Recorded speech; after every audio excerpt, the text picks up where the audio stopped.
is everybody today? Yeah, thank you very much for coming in. So by way of introduction, I belong to this company called Wipro. We are an $8 billion IT services company. We are headquartered in India with offices in 160 cities across the world, 6 continents, global Fortune 500, Fortune 100 customers. And we've been in the IT services business for good over 30 years now. So my role in the company is, no, that's not me. My role in the company is managing the marketing for our innovation portfolio, so innovation and transformation. And along with that, I also manage the marketing for 2 of our business units in the company. So our unit for telecom customers and for manufacturing customers. Now, my experience in marketing has been for over, thanks. So I've been in the marketing role for about 6 years now, and I've been in the company for about 14 years now.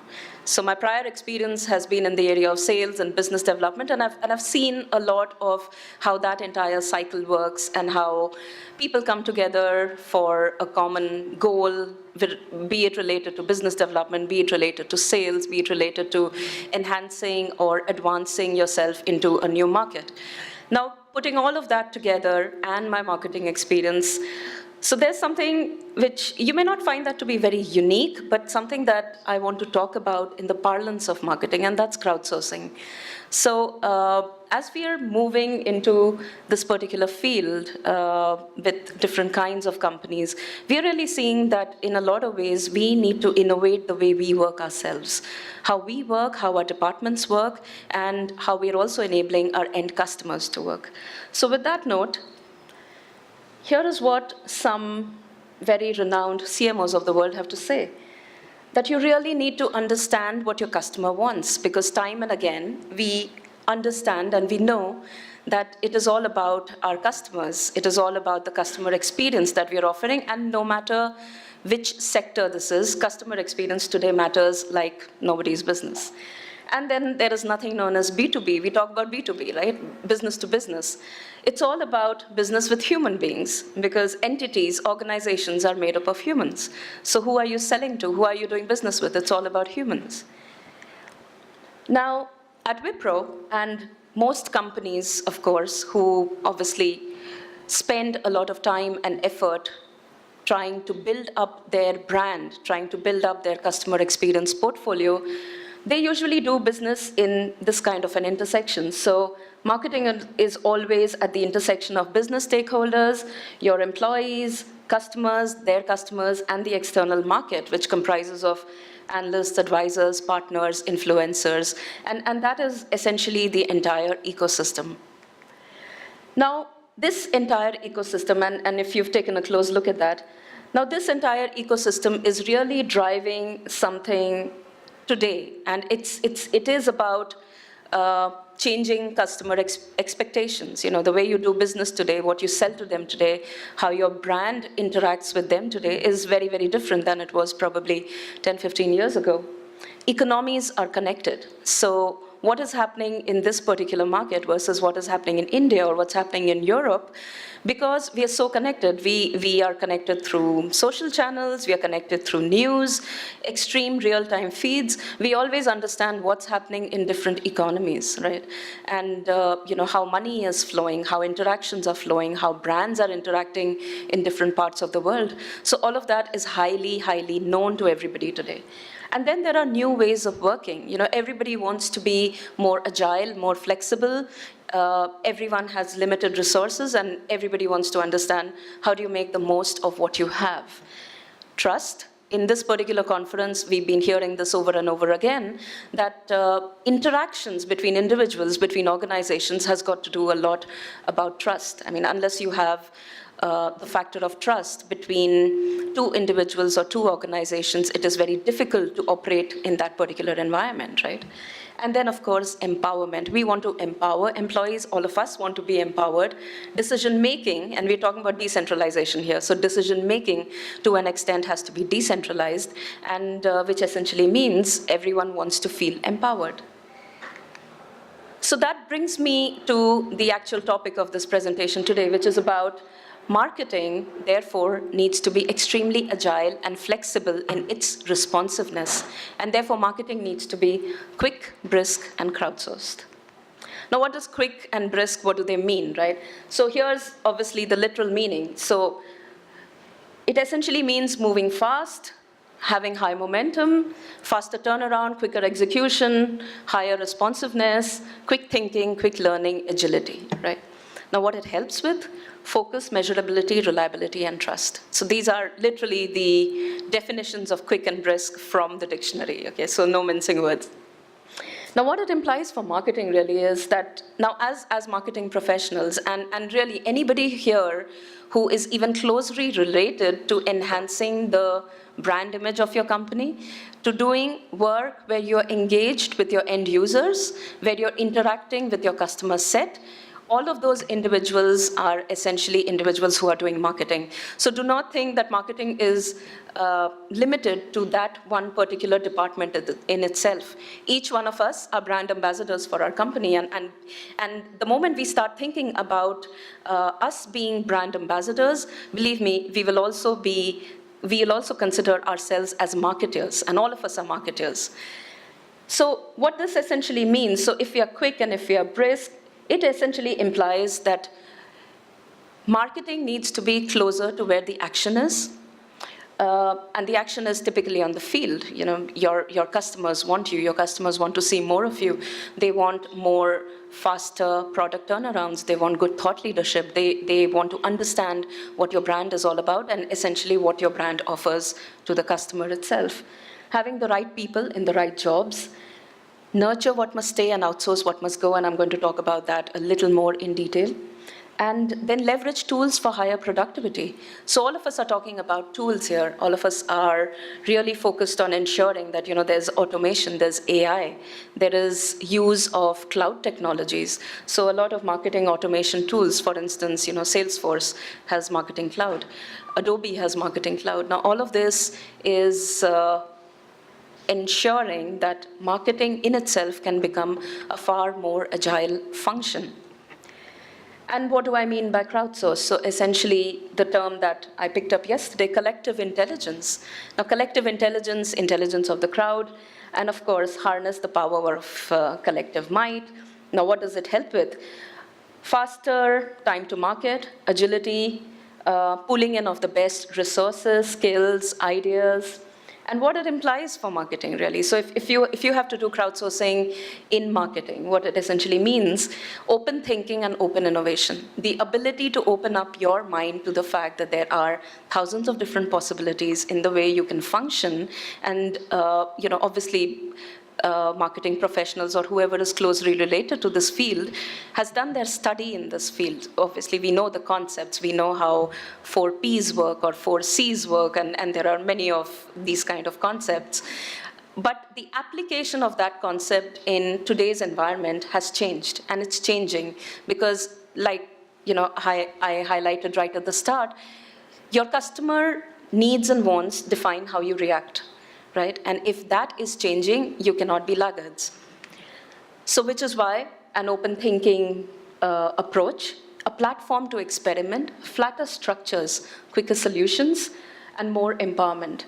So I do what I'm best at, and I need to have the ability to do what I'm best at.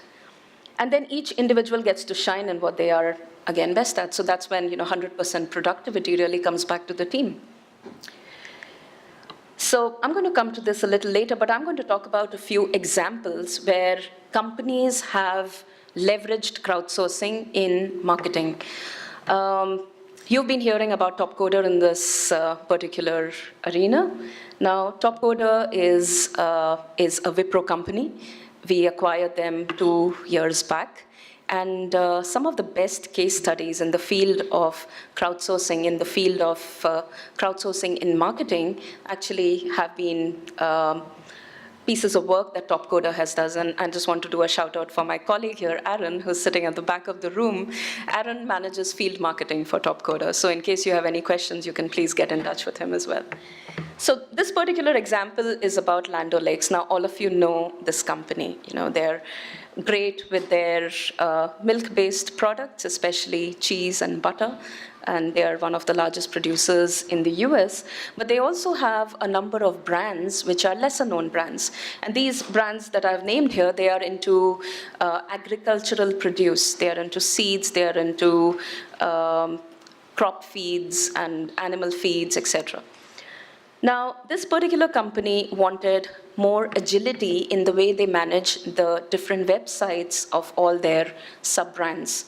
And now that is where they decided that they would want to crowdsource that website development itself. Because their internal teams, now the broader brand, the Land O'Lakes brands, now that is where internal teams and internal marketing teams would want to focus a lot of their energies on, and the agencies that these companies engage with, they would want to do that kind of a work there. Now, the lesser brands are more agile, and that is where they decided to experiment with crowdsourcing. And they brought in Topcoder, which essentially developed or used their community to launch challenges to develop the websites or web pages for a number of these brands. Now, what you see down below is an endorsement from their digital development manager, and he said that, you know, if I go to an agency and I ask them to design 4 or 5 pages, it's easily $100,000. If you were to do it with Topcoder, and if you were to do it through a crowdsourced community-based approach, it's about $5,000. And that's essentially the biggest value add that this company brought back to themselves, where they engaged their investments and their resources to do a lot more cutting-edge work. And the work that they could easily do with the power of the crowd, that actually went to the crowd. I'll give the example of Macy's. Now, NRF is National Retail Federation. It's a huge, huge event for all the retailers worldwide that takes place in Manhattan in January. So it's coming up next year, 2019, end of Jan, that kind of a time frame. Now, in this particular year, 2018, Topcoder did a work with Macy's, which was about reimagining how the brand's web pages look. Now, the idea is that the brand is very interested to obviously cater to the huge number of millennials, right? So you don't want to be typecasted and viewed as a brand which is only selling to a particular sector or a particular, I would say, segment of consumers. You want to be known as somebody who's, you know, agile, and they know they can cater to the products that the millennials of today want. So this particular crowdsourcing challenge was something that Topcoder and Macy's launched together at NRF this year. The challenge was all about designing redesigning the web pages of Macy's just so that it was more consumer friendly.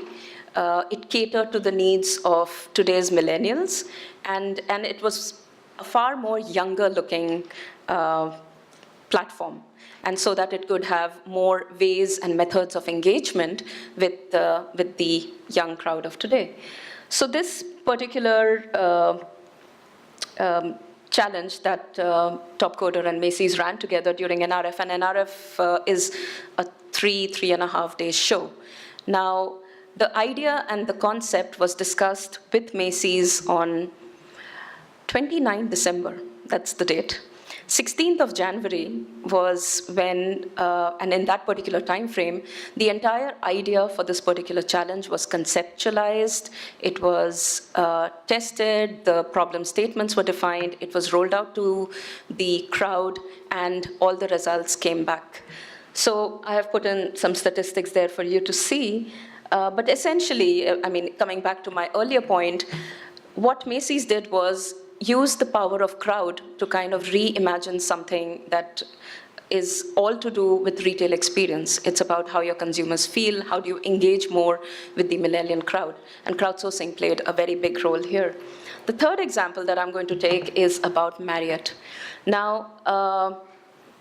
Marriott, and as you know, a lot of these hotel chains all over the world, they invest a lot into ensuring that their brand is visible to the right people. It stands up for the right needs of the customer. And of course, staying in hotels is, for a frequent traveler, it really means a lot. I mean, if I go to a Marriott and the kind of experience I get there, and I don't see a standardized experience which I'm offered and which I am guaranteed, if I go to another Marriott, then that's it. I mean, I may not want to invest my loyalty in this particular brand. And frequent travelers all across the world invest a lot of their loyalty with one hotel chain or the other. So what Marriott wanted to do was try to engage more with their customers, get more feedback from their customers in terms of what their hotels looked like, what kind of luxury did they want. If you are a frequent business traveler, you want a certain kind of luxury. If you are a holiday maker and you're going to a holiday destination, you want the brand to treat you differently or to offer you something differently. So they again looked at crowdsourcing, and the program that they launched was called Travel Brilliantly. They invested a lot of money into it, and the entire program was about co-innovation and customer engagement. And here is what they did. They essentially collected a lot of feedback from all their customers worldwide. And they looked to redesign their Marriott.com and Marriott Hotels websites just so that it could cater to different kinds of travelers, and it could also have that millennial touch and feel to it. Moving on, and I just put in some links here, so you could probably go and read a little more about these cases. This one's off the net. Now, essentially, to drive the agenda of crowdsourcing, and especially in an area like marketing, we've seen time and again that we work with internal teams, and then we work with agencies. Our internal teams, to a large extent, and this is true of any organization, by the way, any marketing organization, and it may be true for the organizations you're representing as well. So there is an internal team which would be dedicated to, let's say, doing only social media, only thought leadership, only managing your web pages, looking through loads of Twitter feeds and everyday information that comes and hits your website, and you're trying to figure out how your consumers are working with you or what they think about you. Or somebody's only looking at brand positioning and maybe different kinds of projects that you do around brand. Now, what we're trying to do is ensure that we don't have dedicated people for each of these functions. Or rather, given the opportunity, we would want to ensure that if I am interested, for instance, if I'm interested to do a brand positioning exercise, I do that, but I invest at least a good 30-40% of my time doing some other work as well, only for me to discover where my skills lie. Because firstly, a marketing professional cannot call themselves as a holistic marketing professional unless they understand the entire 360 degree of what marketing is. Right? So you cannot just be a specialist in one field and not know anything about what's happening elsewhere. And you don't have to go elsewhere to learn it. You can learn it in your own department. Now, we've done a few projects. For instance, we created a team and we called them MINC. Now, MINC essentially means Marketing, Innovation, and Creativity. Now, this team did not have any job description. They are in the marketing function, but they don't have a job description. They only work on special projects, projects that we do, let's say, with our CEO, projects that we do in terms of gathering a lot of employee perception data and making something out of that data. Projects that we launch to understand if we were to have 3 topmost attributes of our brand, what are those attributes? And many a times these guys would just do those kind of projects because somebody has to take a look at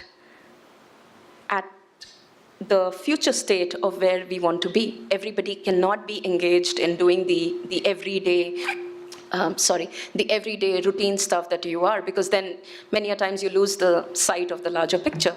So this particular team, their job description was only that, and we had individuals into this team who were interested to work without a job description. So a lot of millennials obviously participated and they enrolled themselves for this particular program, and it was a huge success. We were able to do many, many projects with them. So what it typically boils down to is a forward-thinking culture within the organization, within the marketing teams, also within different teams, so that they accept that this can be the normal way of functioning. A leadership that is willing to experiment. So when you are trying to launch crowdsourcing projects, when you're trying to do crowdsourcing in areas like marketing or brand, which is not typically the norm, you need somebody who's going to tell that, yes, I'm going to invest so much of money with you to help fund some projects that you do, or I'm going to allow you to dedicate some part of your time in doing something else, and it may not be a part of your KRA, which is your key results and what you're measured on, but I'm okay for you to experiment. A transformation agenda. So the company itself or that department needs to have some kind of a transformative outlook, because only then you can harness the power of the crowd, and you know what's happening, and you have the ability to expect take in what's coming back. And of course, a strong crowdsourcing platform. Now, the platform could be a product, it could be an idea, it could be some kind of a template, but something that gives you the ability to experience and do crowdsourcing. And that's mostly it from me. And the image that I put up here, listen to learn, collaborate to create, and break down silos to succeed, is something that our company really believes very, very strongly in. And that essentially takes us towards the innovation and crowdsourcing agenda. So thank you very much for listening, and I'm happy to take any questions. Thanks so much. Do we have a question? Please. Could you go back to the slide of the Marriott Hotel? Because of a couple of questions there. So basically, you have Marriott as a client, right? Then there's a creative agency, then there's Top Coder, and then this is not Top Coder work. Oh, okay. Yeah. Then there's a platform, and then there's the creatives, right? So what Marriott here did, and I think they used the agency Gray. So they would have used that agency to build and assimilate all the feedback that's coming in terms of how you want your brand to be perceived. So somebody has to do the delivery of, or act on building up that brand image, or programs or campaigns that you would launch, which are essentially indicative of the fact that you've taken in feedback and you've acted upon it, and now this is what the new brand looks like. And the information that's coming in from the crowd, this is public crowd, this is all of us. So it is not really a focused community through a crowdsourcing platform. This is all of us who live in those hotels, and we've been given the ability and the platform to go and comment on what we want out of that brand. So that is the crowd that I'm talking about, and this is a public crowd that essentially built this entire piece. Okay, so it wasn't Top Coder? No, this particular example was not Top Coder. Yeah. Let's say not for this particular example, but let's say you have a big brand, right, that goes to an agency, ad agency, whatever, that uses Yeah. the platform with creatives attached to it. Yeah. How do you do the pricing on this value chain, right? So I'll take I may not be able to give you exact details of the pricing, but I'll talk to you about the concept. Now, we've seen time and again that we go to creative agencies, be it ad agencies or agencies that do social media for us or whatever it is. We engage with them on a lot of projects. Now, time and again, a lot of work gets outsourced to agencies.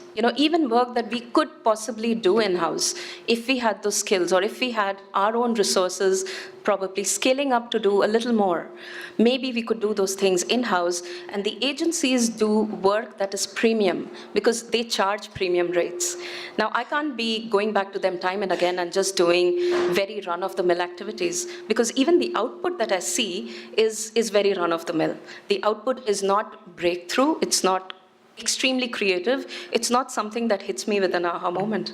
So one thing that we are trying to do very, very actively is ensuring that when, let's say 3 months down the line, NRF is coming up again for next year, for instance, I'm just giving an example, we would want to engage with an agency that can help build our brand image at NRF. And they come back to me now with all the ideas of work that they could possibly do. And the work that I would essentially load onto the agency, I train our teams to do that work and pick up that work to whatever extent possible. And we may look at probably cheaper agencies, that could take on that work. So that's what I'm essentially saying. It's a mix of internal crowd, it's a mix of agencies, it is a mix of an external crowd. Some part of this work could go to a platform like Topcoder, where a community could build that particular website for us, or they could come back to us with designs that we can use in a larger project. So that's how, the entire marketing framework could be innovated by pulling in crowd of different kinds. Okay, let me be more specific, sorry for my vague question before. If I come to Topcoder and Yeah. I want to do a project that's like $1,000, Yeah. how much of that goes to Topcoder versus actually the creative that does the actual creativity and the work behind it?